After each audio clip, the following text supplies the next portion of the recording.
Isang mapagpalang umaga sa ating lahat, mga kapatid ko kay Kristo, mula sa The Solid Rock Morning Devotion. Isang kagalakan na muli tayo ay makapagbulay-bulay sa salita ng Panginoon sa umagang ito. Mga ilang minutong pagbubulay-bulay ng mga salita ng Panginoon upang papurihan at sambahin ang ating Panginoong Hesukristo.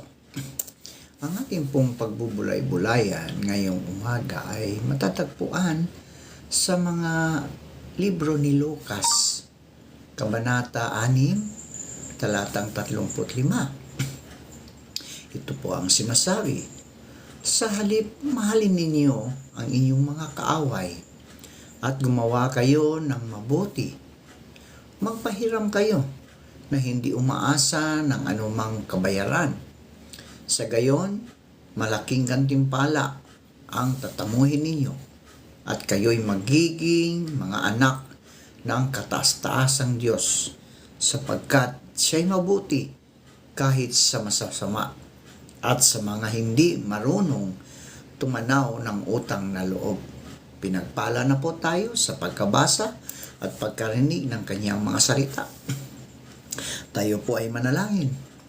Ama naming Diyos na makapangyarihan sa lahat, naririto muli ang iyong mga anak upang ikaw ay sambahin sa Espiritu at sa katotohanan. Maraming salamat, Panginoon, sa isang gabing nagdaan sa aming mga buhay na kami po'y iniingatan mo sa aming pagtulog. Salamat, O Diyos, sa muli mong pagising sa amin, sa muli mong pagbibigay ng buhay, ng lakas at ng karunungan. Salamat sa weekend na ito, O Diyos, dahil kami, Panginoon, ay makapagpahinga ng isang linggong paghahanap buhay. Salamat, O Diyos, sa isang linggo na patuloy mo kaming iniingatan, binigyan ng lakas upang kami, O Diyos, ay makapaghanap buhay para sa aming mga mahal sa buhay.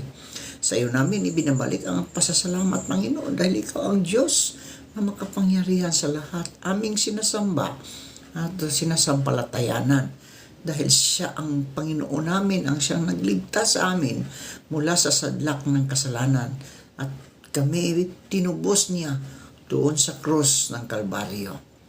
Maraming salamat, Panginoon, dahil ikaw, Panginoon, ang siyang patuloy na umiibig sa amin. Kaya, O Lord, itinataas ko sa inyo ang aming mga kaibigan na nasa banig ng mga karamdaman. Patuloy mo silang abutin, O Diyos, at pagalingin mo sila. Ibalik mo ang lakas na nawala dahil sa karamdaman. Lalong-lalo na, Panginoon, sa nakikinig ngayon. Lord, hipuin mo ang kanyang katawan upang manumbalik ang kanyang lakas na nawala dahil sa karamdaman. Pagpalain mo financially, Panginoon, upang may magamit sila sa kanilang medication para sa kanilang karamdaman mo, Lord. At pambili naman ng kanilang pangangailangan para sa kanilang buhay, kanilang katawan, Panginoon. Hipuin mo po ang puso sa lahat ng nakikinig ngayon. At upang sila, Panginoon, ay magkaroon ng kagalingan, kalakasan, solusyon sa mga problema. Lord, ikaw ang siyang maghari sa kanilang mga buhay.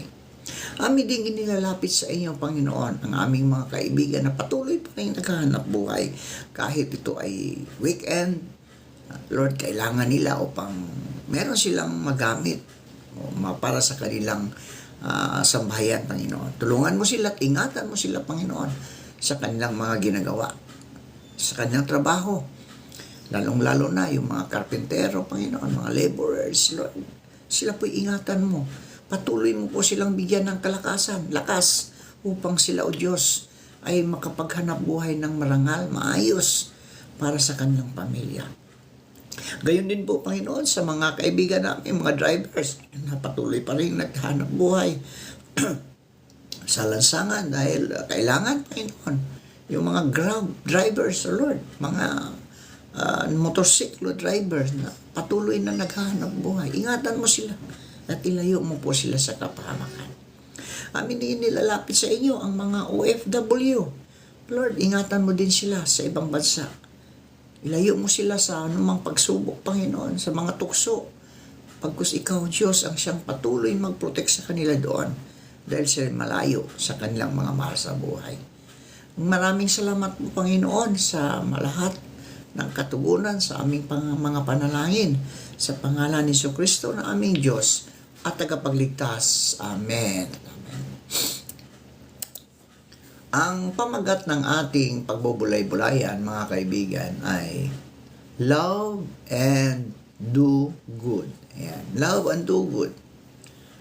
Isang taon nang hindi nag-uusap ang magkaibigang si Maya at Jessica. Nag-away sila dahil naging boyfriend ni Jessica ang ex ni Maya. And because of this, she felt betrayed. No? She felt betrayed. Hanggang sa maging teammates sila sa isang project sa opisina. Mahirap para sa kanila ang muling magkaharap, mga kaibigan. Pero, tanda natin, sinantabi ni Maya ang kanilang misunderstanding.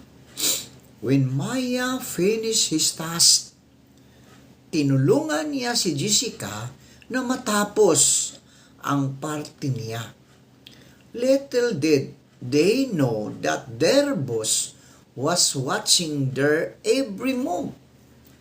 Later that year, Maya was promoted as the team leader of their department.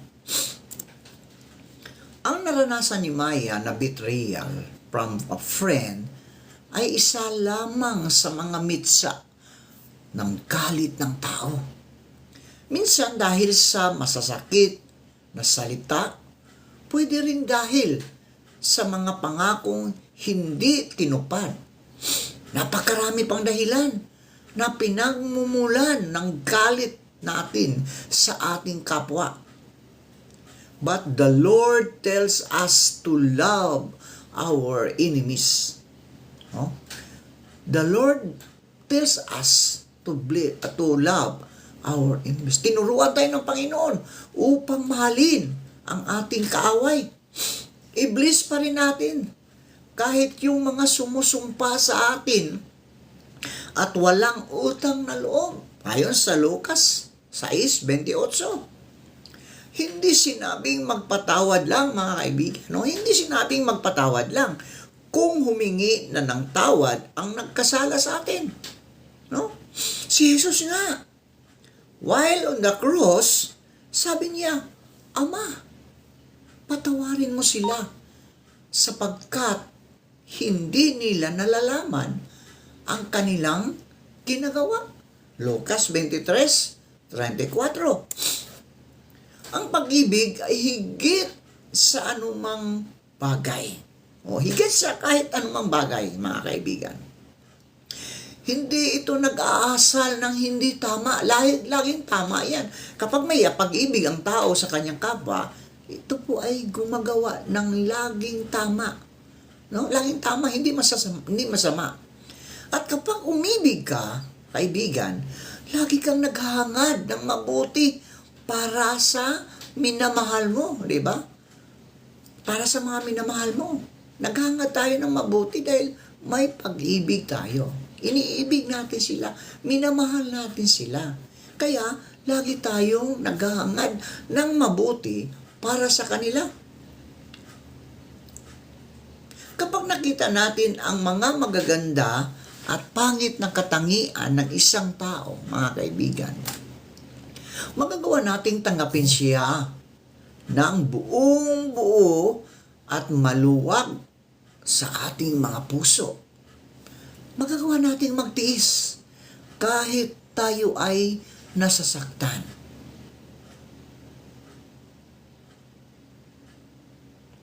Dahil ang unang-una na katangian ng ating Diyos ay pag-ibig. Pag-ibig.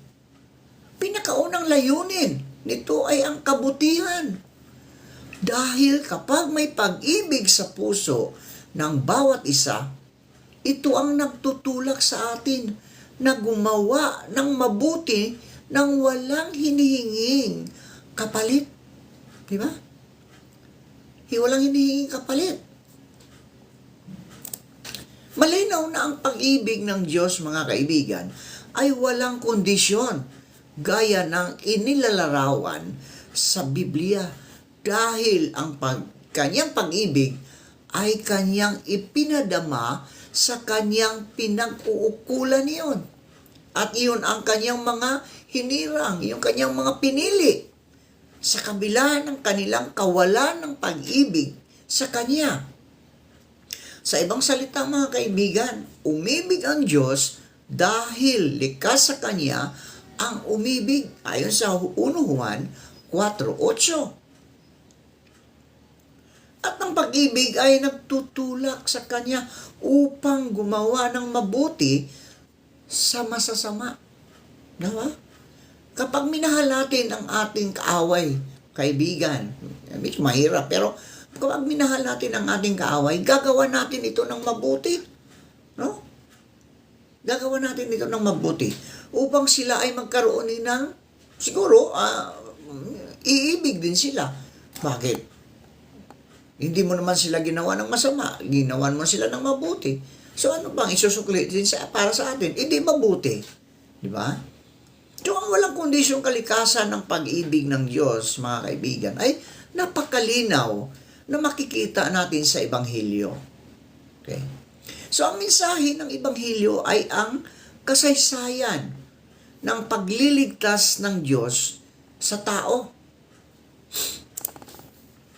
So ang lahat ng nabubuhay sa mundo, mga kaibigan, lahat ng nabubuhay sa mundo, mapatao man yan, mapahayop, mapahalamanan, ay nangangailangan ng pag-ibig. Di ba?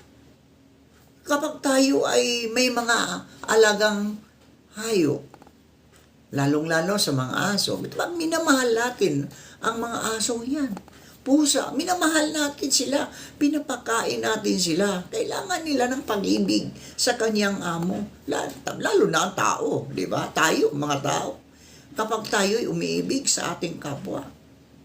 Sa halamanan, para magiging maganda ang tubo ng halaman natin, kailangan ng pag-ibig araw-araw, no? Kakausapin ang halaman upang tumubo at mamunga ng maganda ang ating mga halaman.